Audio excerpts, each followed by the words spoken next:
AP హైకోర్టులో దర్శకుడు Ram Gopal Varma writ petition దాఖలు చేశారు. ఇకపై తనపై పోలీస్ స్టేషన్లలో ఎఫ్ఐఆర్ రిజిస్టర్ చేయకుండా ఆదేశాలు ఇవ్వాలని కోరారు. ఇప్పటికే వర్మపై 3 జిల్లాల్లో కేసులు నమోదయ్యాయి. ఇకపై పోలీసులు తనపై కేసులు నమోదు చేయకుండా ఆదేశించాలని వర్మ కోరారు. రాజ్యాంగ విరుద్ధంగా వరుసగా వేరువేరు చోట్ల అక్రమ కేసులు నమోదు చేస్తున్నారని వర్మ తన పిటిషన్లో ప్రస్తావించారు.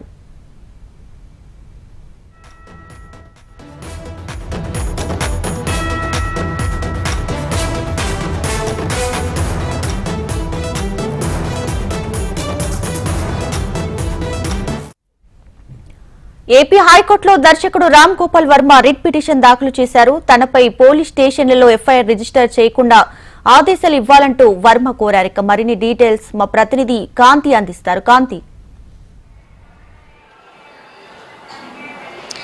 దీపిక, రామ్ గోపాల్ వర్మ పైన ఆంధ్రప్రదేశ్లో అనేక స్టేషన్లో ఇప్పటికే కేసు నమోదు చేస్తున్న నేపథ్యంలో ఒక హైకోర్టులో ఒక పిటిషన్ని దాఖలు చేయడం జరిగింది. ఒక రిట్ పిటిషన్ను రామ్ గోపాల్ వర్మ తరపునటువంటి న్యాయవాది ఈ పిటిషన్ని దాఖలు చేశారు. ఇప్పటికే తన పైన అనేక పోలీస్ స్టేషన్స్లో కేసు నమోదు చేశారని, తనకి ఎప్పుడో సంవత్సరం క్రితం జరిగిపోయినటువంటి అంశాన్ని కొత్తగా తెరపైకి తీసుకువచ్చి ఇప్పుడు కావాలని కక్ష సాధింపు చర్యగా భావిస్తున్నానని చెప్పి కూడా ఆయన చెప్పడం జరిగింది. అయితే అటు ముఖ్యమంత్రిగా ఉన్నటువంటి చంద్రబాబు నాయుడు కానీ, డిప్యూటీ సీఎంగా ఉన్నటువంటి పవన్ కళ్యాణ్ కానీ ఇటువంటి కక్ష సాధింపు చర్యలకు పాల్పడరనే ఉద్దేశం నాకుంది. కానీ కావాలని ఆయనకి సంబంధించినటువంటి కార్యకర్తలు ఇటువంటి కేసులు నమోదు చేస్తున్నారంటూ రామ్ గోపాల్ వర్మ తన పిటిషన్లో పేర్కొన్నారు. ఇప్పటికే అనేక పోలీస్ స్టేషన్స్లో తన పైన కేసులు పెడుతున్న నేపథ్యంలో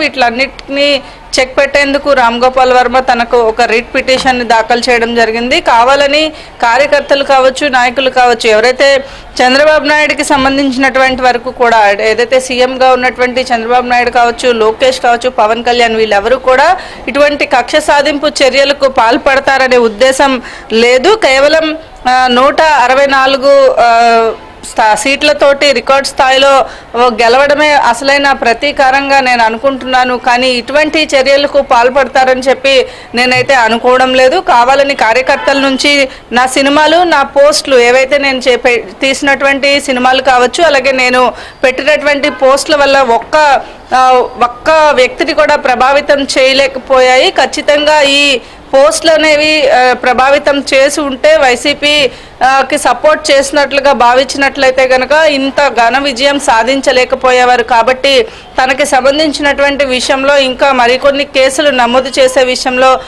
అడ్డుకోట వేసేందుకు పోలీస్ స్టేషన్స్కి సంబంధించినటువంటి వరకు కూడా నా పైన కేసులు నమోదు చేయకుండా ఉండేలాగా చర్యలు తీసుకోవాలి అంటూ హైకోర్టులో రిట్ పిటిషన్ దాఖలు చేయడం జరిగింది. మరొక వైపు ఇప్పటికే నమోదైనటువంటి ప్రకాశం జిల్లాకు సంబంధించినటువంటి కేసులో ముందస్తు బెయిల్ కోసం వర్మ బెయిల్ పిటిషన్ వేసి ఉన్నారు. దానికి సంబంధించినటువంటి విచారణ కూడా ఈరోజు జరగబోతోంది. రాష్ట్రంలో నమోదైనటువంటి 3 కేసులకి సంబంధించి విడివిడిగా కేసులు నమోదయ్యి 3 కేసులకి సంబంధించి ముందస్తు బెయిల్ పిటిషన్ ఏదైతే దాఖలు చేశారో దానికి సంబంధించినటువంటి విచారణ కూడా ఈరోజు హైకోర్టులో జరగబోతోంది. దీపిక.